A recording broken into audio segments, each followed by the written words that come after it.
ജപ്പാനായിട്ട് മുഖ്യമന്ത്രി ജയിച്ചെങ്കിൽ ഈ പേര് ഈ ലോകത്തിവരുടെ കളിച്ചിൽ ലാസ്റ്റ് ഞങ്ങളുടെ മുട്ടേണ്ടി വരുമല്ലോ. നിങ്ങൾ പ്രീ ക്വാർട്ടർക്ക് എത്തിയാലേ ഞങ്ങളുടെ മുട്ടുള്ളൂ. നിങ്ങൾ 11 നിങ്ങൾ ഈ കണ്ടപ്പാടിനോട്ടും തായ്ക്കോട്ടോട് കാപ്പനോട് കളിച്ചല്ലേ നേരിട്ട് മുട്ടികൾ ഒക്കെ നോക്കൗട്ട് പാർട്ടികളാണല്ലോ. പൊട്ടിന്റെ 13 ആളായി.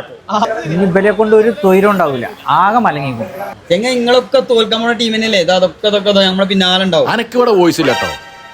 അല്ല ഇജെന്താ ഇവിടെ ഇരിക്കണ്? അല്ല എന്റെ ജേഴ്സി എവിടെ? ഓർക്ക് എന്താ ജെയ്സി ഓര് പുറത്തായിരുന്നല്ലേ? നിങ്ങൾക്ക് നാളെ തൊക്കെ വരേണ്ടി വരും. ചങ്ങാച്ചി തോറ്റല്ലേ ഒന്ന് നീച്ചു പോയിക്കാം.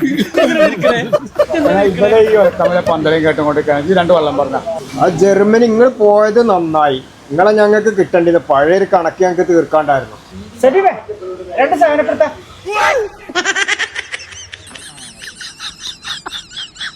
നിങ്ങൾ എവിടെ അതിനെ കളിച്ചിക്കണ്? നിങ്ങൾക്ക് എവിടെ ബാൾ കിട്ടണ്? അതിന് ഞങ്ങൾക്ക് കളിച്ചണ്ടേ. ഞങ്ങൾക്കാണ് മന്ത്രവാദി ഉണ്ടല്ലോ, പണി കാലെടുത്തോളൂ.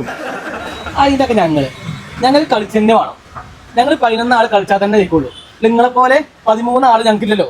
13 ആണോ? ആ നിങ്ങൾക്ക് ലഫ്രിമാരില്ലേ, ഇവർക്ക് മന്ത്രവാദില്ലേ?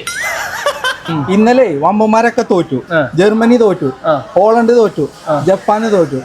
പിന്നുള്ളത് ഇപ്പൊ ഒരു അർജന്റീനയാണ്. അർജന്റീന വെറുതെയാണ്. എന്താ അർജന്റീന വെറുതെ എന്ന് വെച്ചാൽ പറയണേ? അർജന്റീന വെറുതെയാണ് ലോകകപ്പില്. അത് ശരി. ചെങ്ങായി എന്തിനാ ചൂടാവണോ? എന്ത് വർത്താനം വെച്ച് പറയണത്? അർജന്റീനയും വെറുതെയും തമ്മിലല്ലേ കളി? കോപ്പ വെറുതെ. വെറുതെ പ്രഷർ അയച്ചിട്ട് മനുഷ്യന്റെ